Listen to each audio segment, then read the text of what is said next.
Bonjour. Vous êtes président d'Infogreffe. Alors, on a beaucoup parlé de simplification aujourd'hui, notamment avec quelques annonces d'un nouveau volet du choc de simplification énoncé par le Premier ministre Manuel Valls. Mais finalement, c'est aussi un peu Infogreffe, la simplification. Tout à fait. Donc Infogreffe, je tiens à rappeler tout d'abord, Infogreffe est un groupement d'intérêt économique qui regroupe les 130 greffes des tribunaux de commerce français, qui assure la diffusion de l'information légale de ces greffes depuis 30 ans. Ça fera 30 ans cette année, c'est le 30e anniversaire. Et au-delà donc de cette diffusion, nous avons mis en place de nouveaux services de dématérialisation pour les formalités, entièrement gratuits bien entendu, qui permettent à toute entreprise de pouvoir faire ses formalités non seulement d'immatriculation, mais également de modification. Donc aujourd'hui, vous êtes un jeune entrepreneur ou un entrepreneur installé et vous pouvez, sur n'importe quelle partie du territoire, faire votre formalité, vous téléchargez l'ensemble de vos formalités, de vos documents et pièces justificatives, c'est transmis au greffe. Donc nous avons instauré, grâce à cette nouvelle application, un dialogue permanent entre le déclarant et le greffe qui contrôle les formalités et valide, et l'entrepreneur reçoit l'extrait CABIS par réseau directement une fois la formalité régularisée. Alors tout ça nécessite quand même d'avoir du matériel informatique à disposition. On dit beaucoup que certaines TPE, PME ne sont pas informatisées, ne sont toujours pas informatisées. Est-ce que c'est une thématique qui revient aussi à Infogreffe?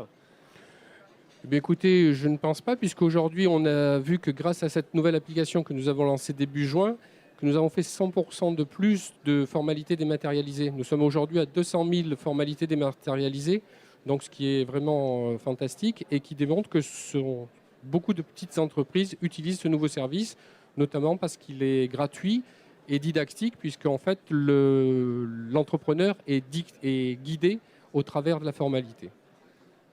Alors, vous avez une autre application, plutôt sur l'open data cette fois. Oui, nous nous sommes lancés dans l'open data. Le 29 septembre dernier, nous avons lancé le premier site que je qualifierais de européen de données juridiques sur les entreprises françaises, sociétés commerciales.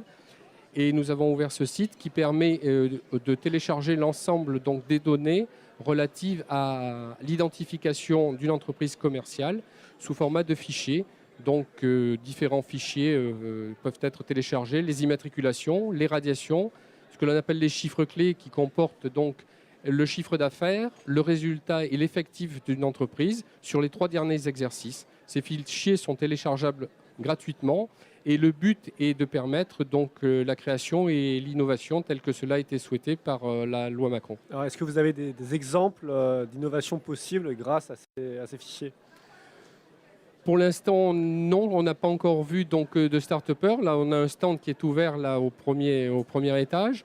On a pas mal d'interrogations. La surprise est souvent de dire mais comment fait-on pour s'abonner? Il n'y a pas d'abonnement, c'est gratuit. Donc en fait, je pense que l'intérêt pour les start-upers ou les créateurs ou les petites entreprises est de pouvoir utiliser ces données gratuitement, de les télécharger et de pouvoir à partir de là faire par exemple des études marketing simplement sans avoir à faire d'investissement financier lourd. Merci beaucoup. Je vous en prie, merci à vous. À bientôt. À bientôt.